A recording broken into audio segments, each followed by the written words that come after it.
pakinabang sa mga hayop, pagkain, panghanap buhay, pets, at ngayon, pati ba naman pangdekorasyon?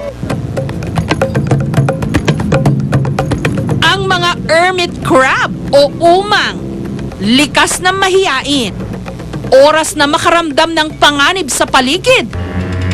Kahit ihip lang ng hangin, agad itong nagtatago sa kanilang kabibe.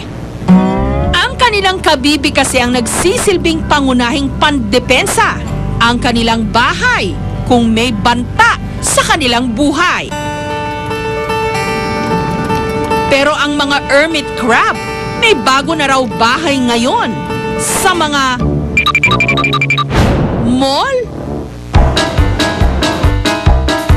At mukhang nagbagong bihis rin sila dahil ang simple at walang kulay nilang mga kabibe binigyan ng extreme makeover.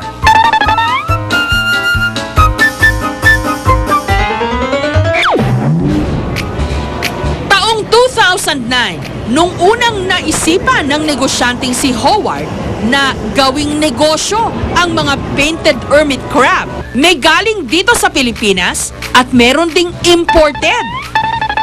180 pesos kada isa. Ako, as a child, gusto kong alagaan talaga yung hermit crab dati. May sound sila parang chirping sound.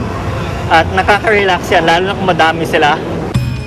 Maari raw itong mabuhay ng hanggang 15 taon. Ang mga painted hermit crab na ito, hindi lang daw nakakatuwang pagmasdan, maganda rin daw pandekorasyon sa bahay. Ang 29 anyos na si Kira, may alagang 11 painted hermit crabs. Bawat isa may nickname pa. Ito si Sprite. Dahil dun sa colored shells, very attractive, very colorful. Pag meron kaming mga visitors, unang tinitingnan, kasi medyo weird, di ba? Hindi siya common pet. So, tinitingnan talaga nila, ano to? Paglilinaw ni Howard, tinitiyak naman daw niyang hindi mapanganib ang pinturang gamit nila sa pagkukulay ng kabibing bahay ng mga hermit crab. Non-toxic, hindi nga nag-chip. Kasi pag nag-chip, kinakain ng hermit. From my experience, kahit nag-chip, hindi nila kinakain yan eh. Alam naman nila. Pero parang natural instinct yan sa mga hayop kung anong pwedeng kainin at hindi. Yung mga hayop, yung mga hermit crabs na yan, may sensitibo yan eh. Alam nila kung hindi natural yung isang bagay. Ang pangunahing pangailangan nila, maprotektahan yung kanilang abdomen, yung malambot na bahagi ng katawan nila. So talagang kahit may pinta yan, papasok siya. Sinasabi ng supplier sa amin kung ano yung composition ng mga paint na ginagamit nila, chinecheck namin na okay. Noon pa man ang mga hayop, kung hindi ginagawang pet, laging naiisipan ng paraan kung paano maging ornamento sa ating mga tahanan. Kagaya ng iba't ibang mga isda na inilalagay natin sa mga aquarium. At ang isa sa mga pinagkakaguluhan ng mga fish hobbyist o mga mahilig mag-alaga ng mga ornamental fish, mga fighting fish.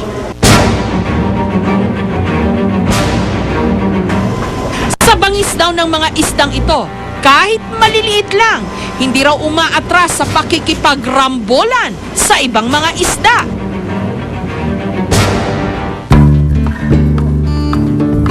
Katunayan, ayon kay Ruel, hindi raw pwedeng pagsama-samahin sa iisang aquarium ang kanyang mga alaga. Kanya-kanya raw sila ng mga teritoryo. Na nagkakagatan sila. Na makikita mo sila kasi parang showy, nag-open yung fins, tapos naka-open yung gill cover, tapos magkakagatan sila hanggang naglalak yung lips nila. Ganun.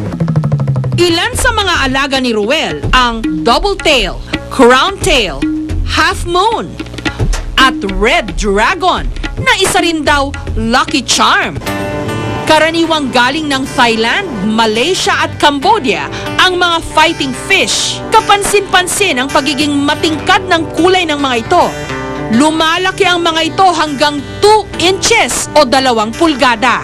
Ang presyo mula 45 hanggang 1,000 pesos, depende sa klase. Ang mahigit 300 fighting fish na alaga ni Ruel, umaabot na raw ng 20,000 ang kabuuang halaga. Madali lang naman daw alagaan ang mga fighting fish. Ang paborito nilang pagkain, microworms at feeds. Ang mga fighting fish ni Ruel, naisali na raw niya sa mga exhibit. At ilang ulit na raw nanalo ang mga ito. Kaya ngayon, nagbe-breed na siya o nagpaparami nito. Kung tutuusin, maswerte pa nga ang mga hayop na ito dahil sapat na pag-aalaga ang inilalaan sa kanila. May ibang mga hayop kasi na para pakinabangan ang taglay nilang ganda, kailangan munang dumaan sa matinding pagdurusa. Katulad ng mga palakang ito, buo-buong ginagawang sling bag o wallet.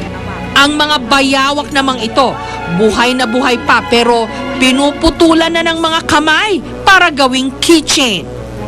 Ang mga ganitong pagpapahirap sa mga hayop para gawin lang pandekorasyon, matinding tinututulan ng grupong PETA o ang People for the Ethical Treatment of Animals. Bawat form ng entertainment na gumagamit ng hayop, talagang inaabuso sila. Ideally, ang pinakamagandang way ng pagkamatay ng hayop is yung natural death nila. Pero kung sadya silang pinatay para gawing pang dekorasyon, para i-preserve, hindi tama yun. Sa Cebu naman, mabentang iba pang mga laman dagat. Hindi para papakin, kundi para gawing pandekorasyon. Ang 41 anyos na si Eduardo, pagkapakyaw ng mga alimasag,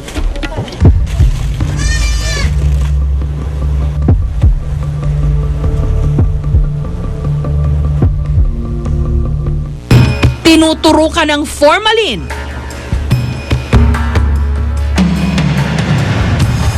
Malalaman natin na okay na siya kapag tigas na ang paa. At saka patutuyuin sa loob ng 3 araw. Tanggalin natin ang steak, pwede na sing ibinta. Ang kanyang mga produkto, perfect daw na pan-display. Ibinibenta niya in dollars sa mga turista. Ang alimasag na ito halimbawa, mula $1 to $3 daw ang presyo. Ang lobster nga raw, pumapalo hanggang $500. Kaya sa 15 taon daw na pagpepreserba niya ng mga laman dagat, tiba-tiba na raw siya. May mga nangungulekta ng mga antigo, ng mga laruan, ng kotse, at kung ano-anong bagay. Ngayon naman, pati ng mga buhay at patay na hayop. Ano man ang layunin ng mga kolektor na ito, hindi ba't mas maganda kung ang kanilang mga koleksyon nasa natural nilang dapat kalagyan?